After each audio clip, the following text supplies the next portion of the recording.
అన్ని వ్యవస్థలు కూడా దెబ్బతినిపోతా ఉన్నాయి. ఒకవైపున హింస రెచ్చగొడతా ఉన్నారు. ఎన్నికల్లో డబ్బు పంపిణీ దగ్గర మాత్రం కుమ్మక్కయ్యారు. ఎన్నికలు అయిపోగానే హింసాకాండ దౌర్జన్యాలు పెరిగిపోతా ఉన్నాయి. ఎక్కడ అక్రమాలు జరిగినా ఎన్నికల కమిషన్ కళ్లు మూసుకుని కూర్చుంది. డబ్బు పంపిణీని అరికట్టడం పూర్తిగా విఫలమయ్యింది. వాళ్ళు కుమ్మక్కైపోయారు. అందుకని ఎవరు ఎలా అయినా బహిరంగ పంచుకున్న ఇబ్బందులు ఉన్న ప్రజాస్వామ్యాన్ని ఇవాళ పరిహాసం చేస్తా ఉన్నారు. ఇంకొక వైపు చూస్తా ఉన్నాం, బిల్లులు చెల్లించకపోవడంతో రవాణా శాఖలో ఉన్నటువంటి సర్వీసులన్నీ అయిపోయినాయి.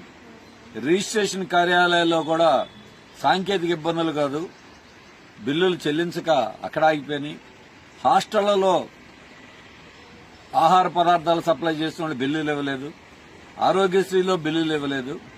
ఇంకా కార్మికులకి జీతాలు ఇవ్వట్లేదు. ఉద్యోగస్తులకి, ఉపాధ్యాయులకి